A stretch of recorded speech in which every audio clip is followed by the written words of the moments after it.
Assalamualaikum warahmatullahi wabarakatuh. Waalaikumsalam warahmatullahi wabarakatuh. Kita masih di Polda dengan pemandangan yang masih sama ternyata, walaupun temanya berbeda ya. Kali ini kita akan membahas soal politik nih, yang lebih luas. Ya. Bang. Belakangan ini kan kita saksikan ya pandangan-pandangan politik, termasuk program-program yang dilakukan oleh Pak Prabowo ini nampaknya tidak work, tidak berjalan baik di sisi program utamanya ya, soal ketahanan pangan yang berimbas kepada katanya makan bergizi yang kemudian diprotes banyak orang. Di sisi lain juga ada program yang sekarang ini lagi Kopdes ya, koperasi desa, yang ternyata banyak juga sepi justru Kopdesnya. Dan yang terakhir Bang, kemarin kan di rapat di DPR kemarin kan ada pernyataan yang menarik dari Pak Dasko ketika selesai pidato, bocor mic-nya ya, yang penting nggak hidup Jokowi katanya. Nah, apakah ini ada indikasi Bang bahwa sebenarnya Pak Prabowo ini masih ada bayang-bayang Pak Jokowi di belakangnya, sehingga ada muncul pernyataan seperti itu? Iya, saya kira sindiran atau bisikan yang terbuka lah itu kan ke publik tentang yang penting bukan hidup Jokowi, berarti nafas hidup Jokowi masih ada. Itu kan di dadanya Pak Prabowo gitu. Oleh orang dekatnya malah yang menyebutnya yang penting bukan itu, tapi soal PDIP diikut soal tender dan sebagainya mah malum aja deh gitu. ada yang lebih besar loh yang masih dipendam oleh Jokowi Prabowo gitu ya, sehingga menurut saya masih terikat itu Prabowo oleh Jokowi. Ya bagaimana tidak terikat, memang yang memenangkannya juga adalah supportnya Jokowi gitu kan. Kemudian juga kemenangan yang diduga curang juga berbasis kecurangan yang dipolakan oleh Jokowi gitu kan. Jadi dia pasti berutang budi lah gitu, sampai dikurung lah oleh kabinet titipan Jokowi gitu. Sampai ke yang terdekat juga gitu kan, Teddy pun titipan Jokowi gitu. Orang bisa menduganya dari yang jauh sampai yang dekat akan berpengaruh gitu. Cuma rakyat sebetulnya nunjuk sebaliknya, sebagai presiden baru gitu kan, ya walaupun ada jasa orang lain tapi berbuatlah dengan kemandirian gitu dong gitu. Jasa boleh dibalas tapi kemandirian lain. Itu yang kemudian bahasa juga sindiran atau bahasa yang bisa kita ambil, kotoran Jokowi bersihkan dulu. Itu kotoran Jokowi bersihkan dulu, karena itu syarat kepercayaan publik. Sesuatu pemerintahan yang tidak dipercaya oleh rakyat pasti gagal semua programnya. Terbukti itu tadi MBG apa enggak juga populis itu, memberi makan kepada rakyat, tapi kan gagal karena tidak dipercaya oleh rakyat. Gitu. Bahkan akhirnya sebagian rakyat tertentu mencurinya gitu kan, yang disebut dengan sarang korupsi, dikorupsi gitu oleh instansi-instansi atau orang-orang yang mendapatkan keuntungan dari program ini, kesempatan ini. MBG hancur gitu. Jadi kalau kotoran Jokowi tidak dibersihkan, maka berimbas gitu. Karena katanya juga MBG katanya bukan program saya. Itu sejak awal juga sudah dicanangkan oleh Jokowi. Karena kita tahu bahwa Jokowi itu orang yang senang pencitraan. Jadi populismenya itu dalam rangka itu. Nah rupanya itu yang diambil, dicuri oleh Prabowo, pola-pola begitu. Maka KMP gagal tadi karena bukan membangun ekonomi berbasis koperasi, membunuh koperasi. Akhirnya koperasi yang sudah ada kan tidak diprioritaskan, malah ini yang diprioritaskan yang baru gitu. Kamu membunuh KUKM gitu kan. Bahkan kemarin ada tayangan belinya itu katanya KMP itu di Indomaret. Jadi anggar saja kepada prinsip kapitalisme. Ujung-ujungnya sama. Gitu sama. Koperasi itu melawan kapitalisme dari segi filosofinya kan ya. gitu. Tapi yang terjadi tidak. Nah, itu gagal KMP. BOP gagal. Gitu kan, kebijakan luar negeri itu melanjutkan kebijakan luar negeri yang ngaco-nya Jokowi. Jokowi itu pro-nya Cina kan ngaco.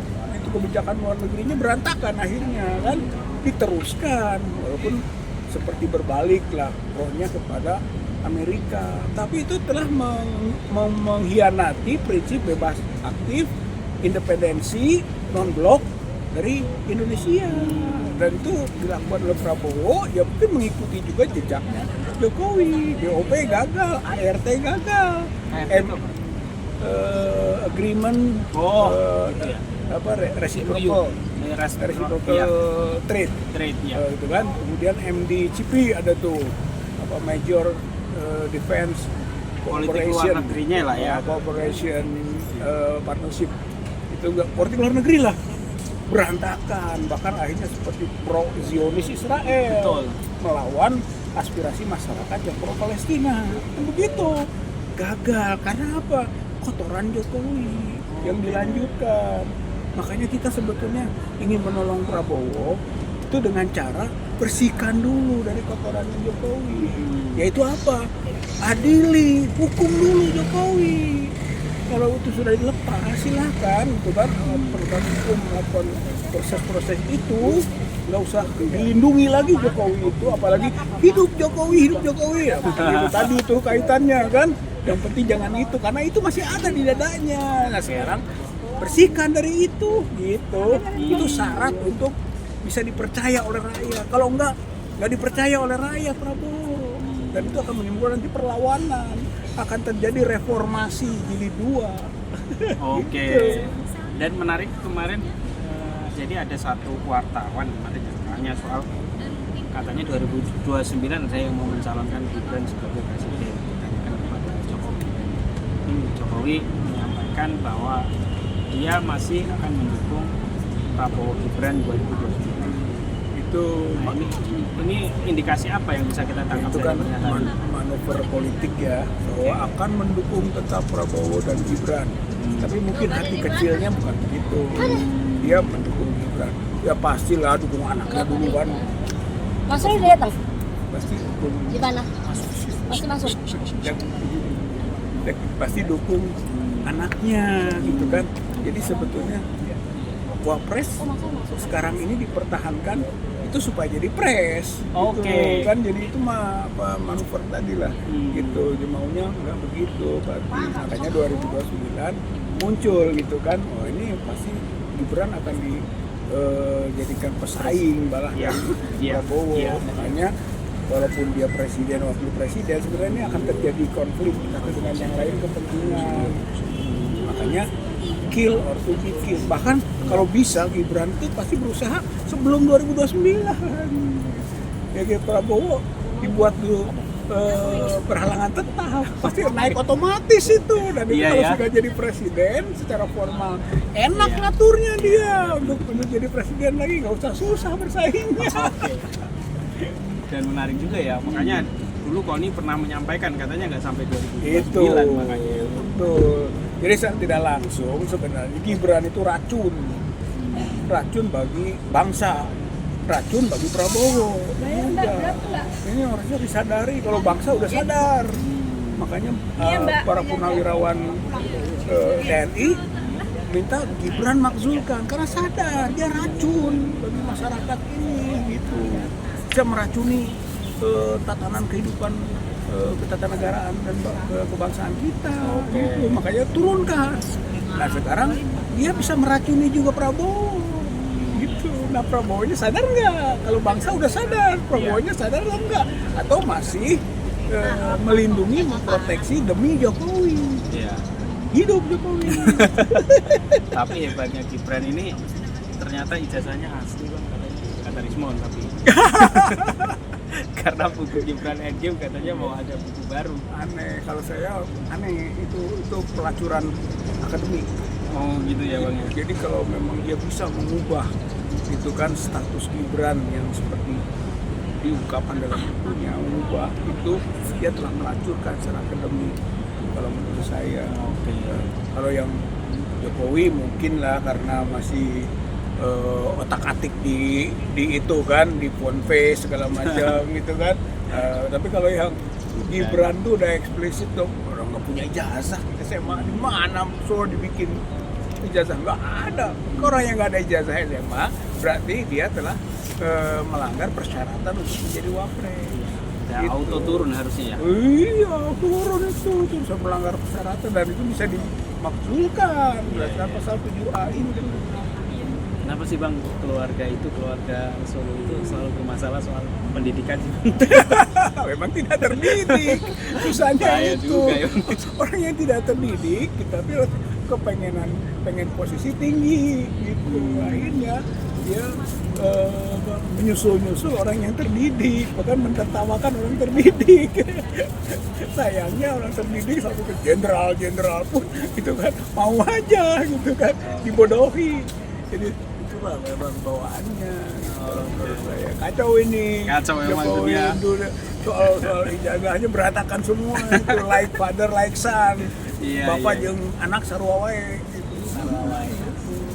Terakhir Bang, pesan kepada pemerintahan yang sekarang, karena kita lihat pemerintahan yang sekarang ini yang di bawah Pak Prabowo ini juga apa ya, banyak sekali yang menjadi bukan pro rakyat tapi kontra dengan aspirasi rakyat. Iya. Kalau saya dari awal banyak ulama kiai yang menyampaikan ke saya gitu, atau diskusi kalau produknya itu haram nggak akan berkah. Wow, gitu. Karena apa? Karena dari hasilnya itu mendapatkannya dengan cara yang tidak halal, curang, gitu. Nah kemudian nggak mungkin program-programnya akan manis dan bagus, nggak mungkin bisa ke situ. Maka saya tetap punya asumsi itu bahwa Prabowo ini memang presiden yang gagal. Gitu. Dia sulit membuktikan tentang suksesan berikutnya. Buktinya sekarang saja selama 2,5 tahun, 2 tahun hampir 2 tahun ya berkuasa, nggak ada prestasi yang bisa dibanggakan, yang dirasakan oleh rakyat. Bahkan dolar pun menghukumi. Jadi yang menghukum itu udah banyak, dolar juga ikut menghukum gitu kan. Itu keberkahan itu dalam konteks agama itu keberkahan, nggak akan berkah gitu kalau memang berbasis pada sesuatu yang tidak halal. Oke, terima kasih Bang Rizal Fadila atas podcastnya siang hari ini. Ya Bang Arif, terima kasih juga Atas sama-sama. waktunya, dan insya Allah kita akan lanjutkan di podcast berikutnya bersama. Insya Allah Bang Arif. Kalau masih bolak-balik ke sini ya, tapi kayaknya enggak. Oke, terima kasih. Assalamualaikum warahmatullahi wabarakatuh. Waalaikumsalam warahmatullahi wabarakatuh.